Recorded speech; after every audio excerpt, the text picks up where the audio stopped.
Hello everyone. आज का ये जो वीडियो है ये है स्टाफ वेलफेयर फंड के ऊपर।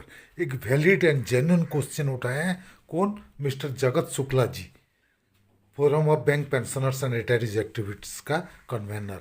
एक वैलिड पॉइंट उठा के डीएफएस को एक लेटर लिखें। क्या लिखें उसके बारे में डिटेल में आज का वीडियो में हम डिस्कस करेंगे। इसका पहले कि हम वीडियो शुरू करें, अगर आप अभी तक हमारे चैनल को सब्सक्राइब नहीं किए हैं तो प्लीज़ सब्सक्राइब कर दीजिएगा, ताकि आगे हम जो भी वीडियो बनाएंगे उसका जानकारी आपको मिलते रहेगा। चलिए शुरू करते हैं आज का video. Forum of bank pensioners activist mister Jagat Shukla ji जो लेटर लिखे, address to Shri M Nagaraju, secretary DFS Delhi. Respected sir, welfare of bank pensioners, bank pensioners का वेलफेयर के बारे में वो पहले बोले हैं। जैसे कि यू आर अवेयर, आप जानते हैं कि government of India Khandelwal committee किए थे एग्जामिन करने के लिए कि वेलफेयर स्कीम जो बैंक में वर्किंग एंड रिटायर्ड के लिए, उसके लिए स्टडी करने के लिए। और वो जो कमेटी सबमिट रिपोर्ट किए, उसी के आधार पर कब सबमिट किया ना, 24/2/2012 विथ नेसेसरी स्टिपुलेशन। क्या स्टिपुलेशन था?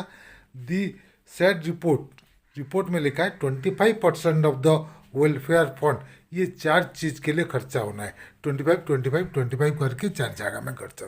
पहला 25% education of children of employees, next 25% health insurance of working employees, next 25% health insurance of retirees, and next 25% scheme formulated by the board of banks. Banks कोई भी scheme करता है उसी में खर्चा करने के लिए।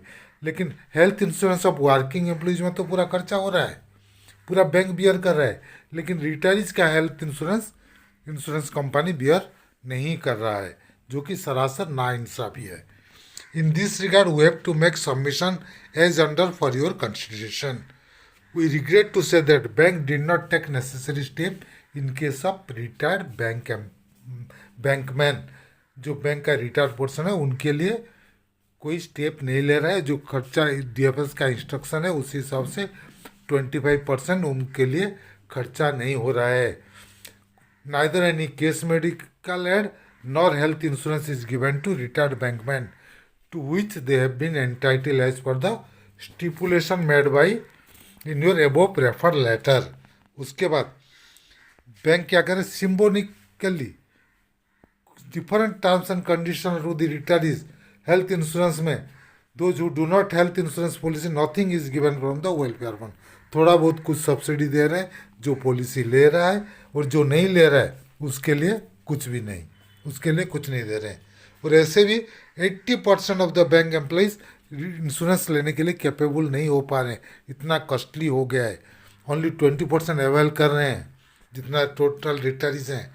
तो जो 20% अवेल नहीं कर रहे हैं उनको कुछ भी बेनिफिट नहीं दिया जा रहा है, एक्सेप्ट जो इंश्योरेंस आप लेना है तो आईबीए का पॉलिसी से लेना है, अप्रूव्ड नेशनल इंश्योरेंस कंपनी का लेना है। बाकी का लेंगे तो आपको वो सब्सिडी भी नहीं दिया जा रहा है।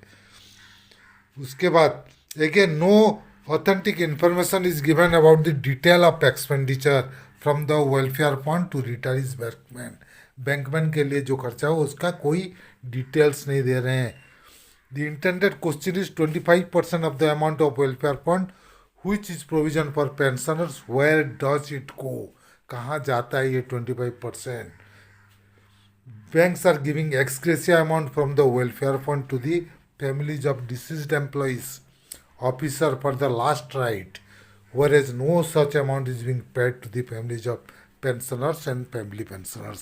जैसे भी कोई अगर एम्प्लॉयज़ एक्सपायर हो जा रहा है तो वेलफेयर फंड से उसको एक्स ग्रेशिया कुछ अमाउंट पेमेंट किया जा रहा है फ्यूनरल के लिए, लेकिन ये पेंशनर्स केस में नहीं दिया जा रहा है।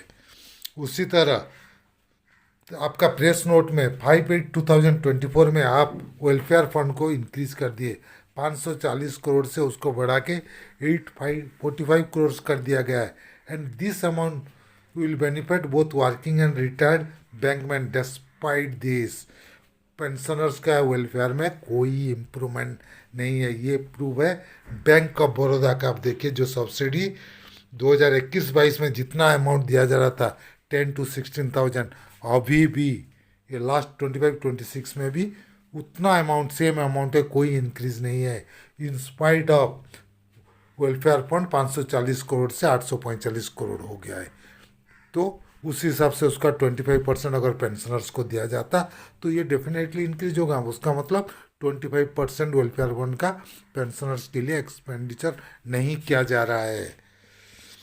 It is assuming to mention that second largest bank SBI के बाद जो पीएनबी क्या सब्सिडी दे रहा है, जिसका पेंशन 30,000 है उनको 3,000, एंड जिसको पेंशन 30,000 से अबव है उनको only 2,500 on IBA approved policy of NIC. बाकी पॉलिसी के लिए नहीं, आईबीए के थ्रू आप पॉलिसी ले रहे हैं उसी में ही दे रहे हैं।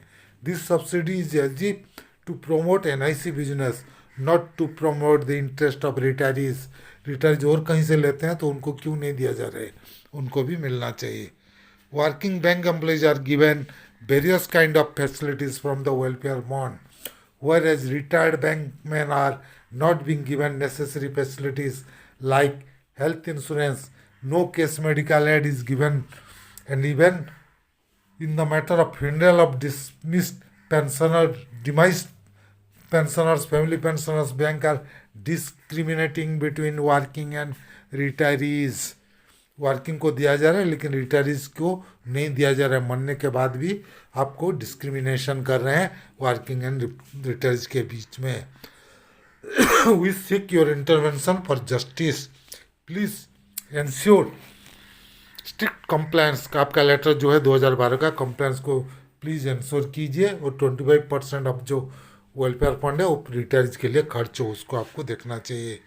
Please arrange to get checked the detail of the welfare fund expenditure for the last 5 years to ensure that welfare fund are being spent as per the provision of the Khandelwal committee and retirees are being given appropriate benefit।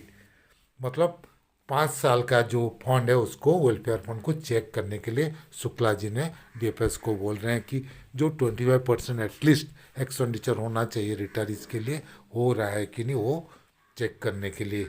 With respectful regards mister J N Shukla, national convener, dated 5 January 2026। उसके बाद उनका mobile number दिया है। Copy to Shrimati Nirmala Sitharaman, honourable finance minister, government of India, new Delhi. Shri Narendra Modi ji, honourable prime minister, government of India, new Delhi, with a request to please look into the apathy of bank management in retired bankman matter। उसी को check करने के लिए request किए हैं। तो ये था आज का वीडियो। अगर हमारा वीडियो आपको पसंद आया तो प्लीज़ इसको लाइक कीजिए, शेयर कीजिए। आपका कुछ सुझाव है इस बारे में तो ज़रूर कमेंट सेक्शन में दीजिएगा। और अगर अभी तक बेल आइकन को नहीं दबाएं तो ज़रूर दबाइएगा, ताकि आगे हम जो भी वीडियो बनाएंगे उसका जानकारी आपको मिलते रहेगा। Team Amiya Kumar Mishra, thank you.